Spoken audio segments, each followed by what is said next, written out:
दोस्तों सबसे पहले आपको बता दूं कि वियतनाम देश के लोग का ऐसा मानना है कि वो आम इंसान नहीं है। उनके अनुसार वियतनाम देश के लोग एक अमर चीनी राजकुमारी और एक समुद्र के ड्रैगन लॉर्ड के बीच हुए मिलान से पैदा हुए हैं।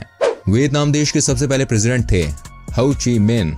दोस्तों फ्रांस के द्वारा वियतनाम पर हमले के दौरान वो ही राष्ट्र के मुखिया थे। वो समाज और दुनिया में बराबरी के पैरोकार थे।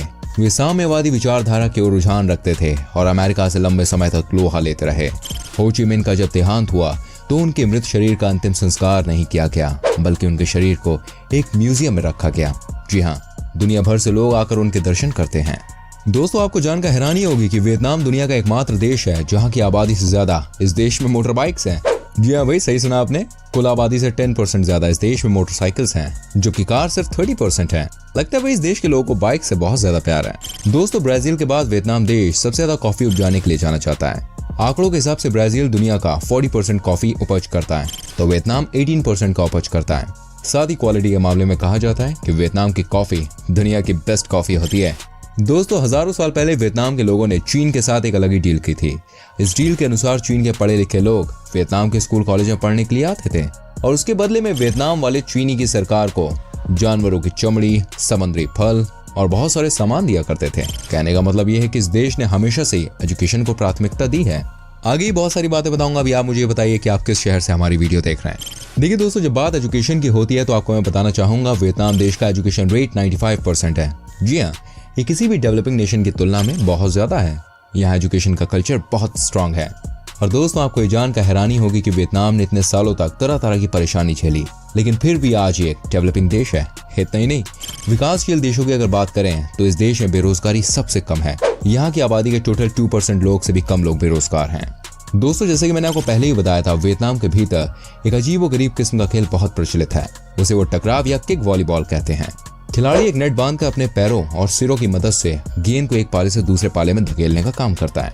इस खेल को वहाँ के आसपास के देशों में काफी पसंद किया जाता है। क्या आप खेलना चाहेंगे इस तरह के खेल? कमेंट करके बताइए। मैं आपको बताता हूँ एक और चीज के बारे में। फ्रेंड्स, आओ दाई वियतनाम का ट्रेडिशनल पहनावा है। इस कपड़े को वियतनाम के लोग किसी बड़े फंक्शन में पहनते हैं, जैसे कि शादी या फिर कोई त्योहार। इस ट्रेडिशनल पहनावे के तहत वियतनामी लोग अपने सिर पर एक बड़ा सा हैट लगाते हैं और कई मौकों पर हाथों में एक पंखा रखते हैं।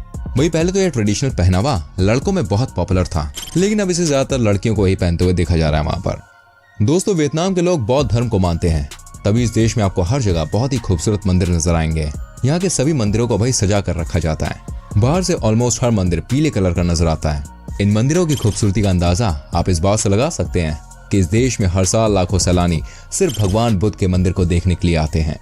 दोस्तों दूसरे एशिया के देशों की तरह वियतनाम के लोग भी गोरी चमड़ी वाले लोगों को खूबसूरत मानते हैं। जी हाँ, तभी वियतनाम की लड़कियां सनलाइट में बाहर निकलना पसंद नहीं करती हैं। उनको लगता है कि भाई अगर उनकी स्किन काली हो गई तो लोग उनको बदसूरत कहेंगे। वैसे हमारे देशों में भी यार यही होता है। बाय द वे, वियतनाम में भी हमारे इंडिया की तरह ही स्किन को व्हाइट करने वाले बहुत सारे प्रोडक्ट बेचे जाते हैं। संगे बताना चाहूंगा दोस्तों, फो वियतनाम की नेशनल डिश है। ये खाना आपको वियतनाम के हर रेस्टोरेंट में मिल जाएगा। दरअसल फो का मतलब होता है नूडल सूप। इस डिश में नूडल के साथ कई प्रकार की सब्जियां भी मिक्स की जाती हैं। अगर आप वियतनाम गए होंगे तो आई एम श्योर आपने ये डिश जरूर ट्राई की होगी। सिंपल है लेकिन बहुत टेस्टी है, लाजवाब। दोस्तों वियतनाम का नया साल पूरी दुनिया में सबसे अलग होता है। जी हाँ, हम और आप तो भाई नया साल 1 जनवरी को मानते हैं, लेकिन वियतनाम में न्यू ईयर सेलिब्रेशन 1 जनवरी को नहीं होता। दोस्तों वियतनाम के लोगों का ऐसा कहना है कि इस दिन देश चीन के चंगुल से आजाद हुआ था, इसलिए इसको यादगार बनाने के लिए हैप्पी न्यू ईयर के रूप में सेलिब्रेट किया जाता है। वैसे हमारे देश में भी कई सारी ऐसी जगह है जहाँ न्यू ईयर का सेलिब्रेशन अलग अलग डेट्स में किया जाता है। अगर आपको ऐसी जगह के बारे में पता है तो हमें कमेंट करके बताइए।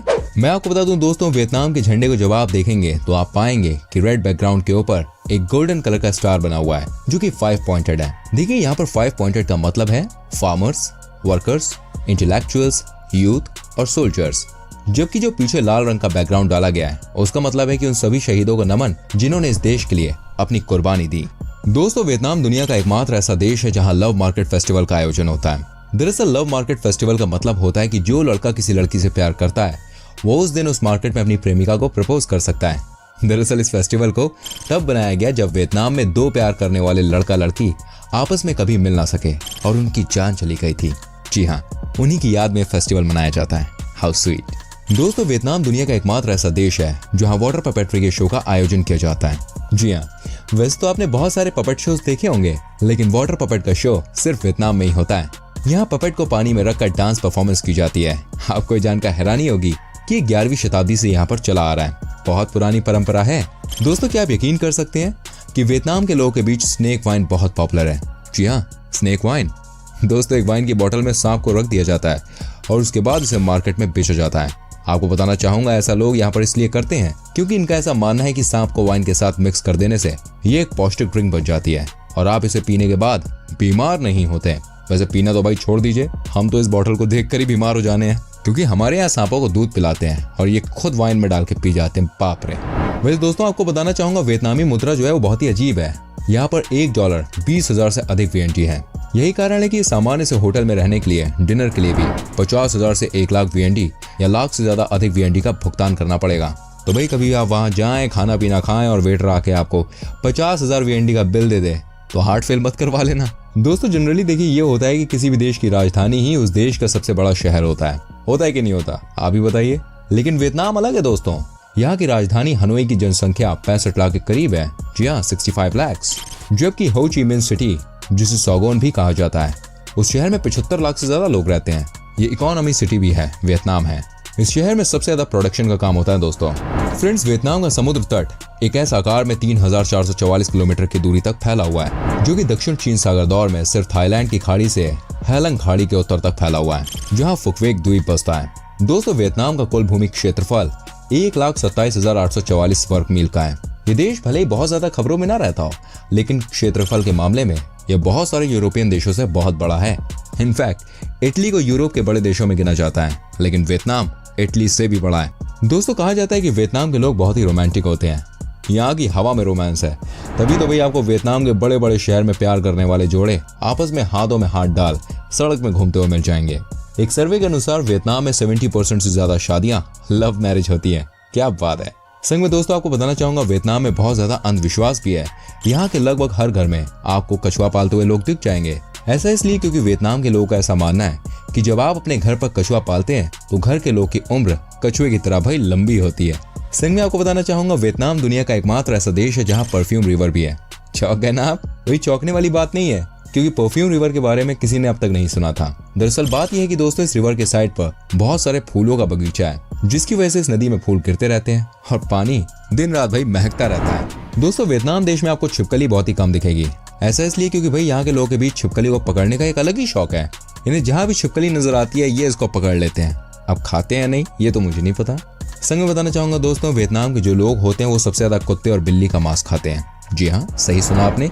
ये देश चीन के पड़ोस में है, तो भाई यहाँ के लोगों का कल्चर बहुत हद तक चीनी लोगों से मिलता जुलता है। इसलिए यहाँ के लोग भी कुत्ते और बिल्ली को बड़े चाव से खाते हैं। संग में दोस्तों आपको बता दो कि वियतनाम की हैंग सॉन्ग टूम गुफा दुनिया की सबसे बड़ी गुफा है। जी हाँ, इसको देखने के लिए हजारों लोग वियतनाम देश आते हैं। वैसे आपको बता दूं कि पिछले 5 सालों से इस देश में आने वाले टूरिस्टों की संख्या लगातार बढ़ती गई है। क्या आप जानते हैं दोस्तों वियतनाम का काजू भी बहुत फेमस है। वैसे भी ये देश काजू का सबसे बड़ा एक्सपोर्टर है। दुनिया की डिमांड का 37% काजू इस देश से ही आता है। देखिए दोस्तों वियतनाम के जो लोग होते हैं वो पुनर्जन्म पर बहुत यकीन करते हैं। जी हाँ, तभी तो पूरे वियतनाम में टेट नेगुएन डेन फेस्टिवल को मनाया जाता है। इस दिन सभी लोग अपने पिछले जन्म की याद ताज़ा करने की कोशिश करते हैं। हमें तो भाई इस जन्म की बहुत सारी यादों का पता नहीं है, कितनी चीजें तो हम भूल गए। यहाँ तक कि ये भी नहीं पता 3 दिन पहले खाना क्या खाया था। आपको याद है? कमेंट करिए। संग में दोस्तों आपको बता दूं कि वियतनाम की लड़कियों के बारे में ऐसा कहा जाता है कि ये बहुत लॉयल होती हैं। एक बार जिससे दिल लगा लें फिर कभी धोखा नहीं देती। अच्छा क्या आपने कभी प्यार में धोखा खाया? कमेंट करके बताओ तो जरा।